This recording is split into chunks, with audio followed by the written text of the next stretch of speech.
This is my literal nightmare. I just recorded an episode without my microphone turned on, so you can't hear anything. Hey everybody, welcome back to my channel. I'm Shanna Christmas, Occupational Therapy Assistant, traveling healthcare professional, and clown. And I'm bringing you another episode of Healthcare is a Joke. If you're new here, please subscribe to this channel and share with some other healthcare professionals because I got some stories to tell and they might be interested in them. Now, this episode we're going to focus on is judgment and biases. Let's get into it. Okay, so let's talk about judgment and biases. I work in a facility right now that currently has a mix of all kinds of people. So it's supposed to be skilled nursing, which is usually for older people. That used to be the age was like 55 and up, the AARP people. And since COVID and insurance changes, we're just kind of getting a mix of anybody who has insurance. So there's people as young as 28 years old have come through our facility and people as old as 95. And they're all mixed and mingling together, sometimes 4 of them in one room. And the 28-year-old's not there because he has dementia. He's there because he has an addiction problem. And I think there's a lot of judgment and biases that happen now, not now, but like I'm seeing it more because of the population that we're dealing with, is that a lot of the people that work around addicts, we're not necessarily even treating what they're there for. Like sometimes they go to the hospital because they have cellulitis and their legs are swollen, or they have MRSA, and they're just there to get like IV treatment, you know what I mean? And these people are young people and they don't want to get up and go for a walk, or they don't want to, you know what I mean? They can walk, they can do their walkie-talkies. There's nothing wrong with them physically, really. You know, sometimes they're unhoused and so we just keep them there until we can find a boarding care to take them in. But a lot of the times those people aren't there to get well, if that makes sense. And sometimes dealing with people like that, it does make the job harder to do because your personal opinion about people who are addicted to drugs and alcohol sometimes impacts the way that you treat them, which isn't fair. But I guarantee that's a thing that happens all the time, you know. We've got people that are, like I said, younger people in the same room with a 90-something-year-old person with dementia, and these people are in and out of each other's rooms. They're exchanging money. There's a liquor store on the corner. There's a smoke shop on the corner. They're going out on 4-hour passes every day, doing we don't know, right? They just come and go as they please. And I mean, there have been days where I've come to work and I'm seeing some of these people and they look like they're zooted out of their minds. And we had to kick somebody out because they found a needle in their room. Like, you know, so, and these people have roommates that are, you know, demented and don't know where they are. And that can be a dangerous situation, and I find that that's not really appropriate, but that's our healthcare system, which sucks. But despite all those things, our job is to help them. But it is really hard to try to help somebody get well who literally just wants to go home and do the drugs again. So, I mean, I've had a patient tell me that for days, you know, I want to go back to my apartment. He actually had a place to live.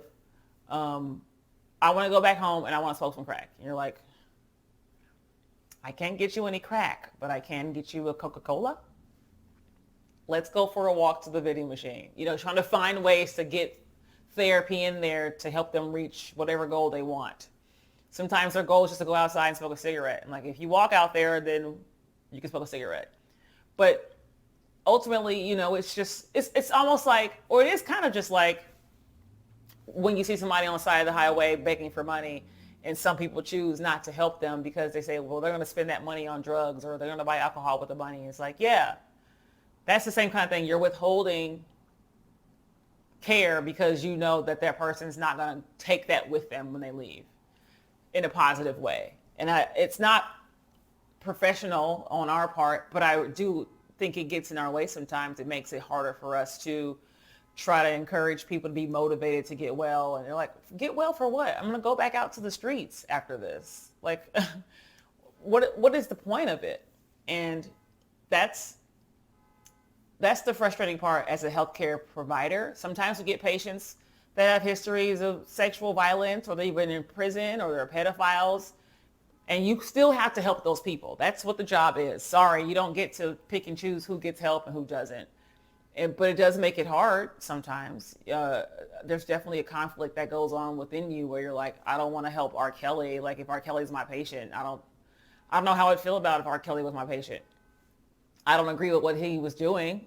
Do I think he deserves health care? Yes. Do I want to be the one to give it to him? Not particularly, but if the job came that way, I guess I'd have to. Because that's what the job is. You don't get to just not help people because you don't agree with their lifestyle.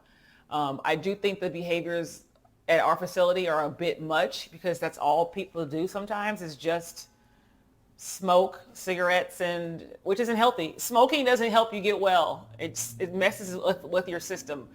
It doesn't, you got one leg missing already and you're wondering why your other leg isn't healing properly. Well, you smoke or you don't eat well, but also like, where are you going when you leave here? Sometimes it's back to the street. Sometimes it's a boarding care. It's really, really sad. It's actually just like a glaring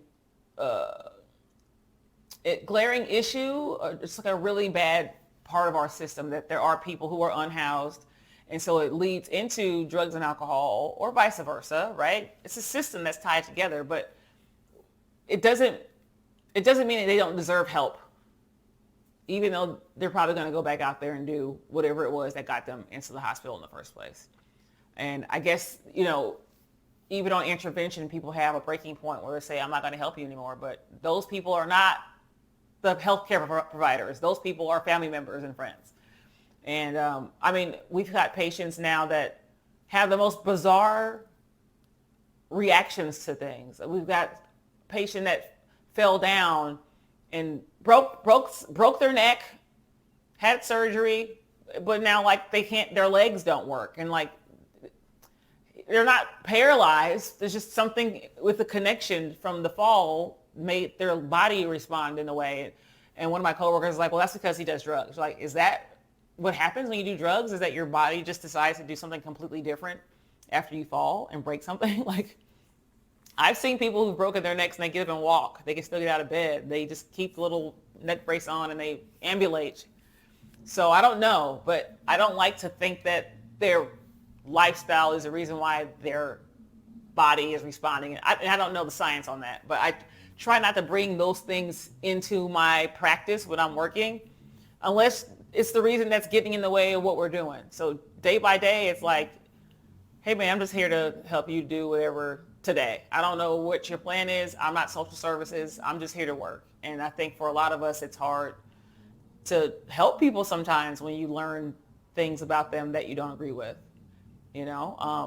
but that's the job. And that'll always be a conflict for you as a healthcare professional. You're going to just have to do the best you can with those people and try to help them. I mean, on the other side of that, though, too, there's sometimes these patients are mean and abusive to you. They have their own judgments and biases against you. And, we've got people that are calling the black CNAs the N-word. Some white man's calling us the N-word and things like that. And it's like, well, I don't think that person should be allowed to talk to us that way. I mean, I would still help him, but we have to have a conversation first and let them know that's not how you talk to people. So sometimes that's the thing you have to worry about too, is that you can tell this person literally hates the fact that you exist, and you have to go in there and figure out how to manage it. Or you can just switch with somebody else, give them a white girl. If you can find one. It's mostly black and brown people of color that work in healthcare these days. So if you're looking for an all-white, nursing home, good luck. But yeah, it's always a challenge trying not to let your personal beliefs impact how you approach people from different backgrounds and lifestyles. But it is very hard sometimes, because especially if they are having addiction problems, they're not sometimes the nicest people because they're detoxing and they just want to go back out and do the thing that they were doing. And so it could be a challenge for us as healthcare workers for sure. Okay. Good luck out there, you guys. If you are interested in more stories like this, be sure to subscribe to this channel and also pick up a copy of my book. If you go to my website, I'll sign it and send it to you. for a little fee. And if you want to buy from Amazon, you can find out how to find that too. All right. See you guys next time. Bye.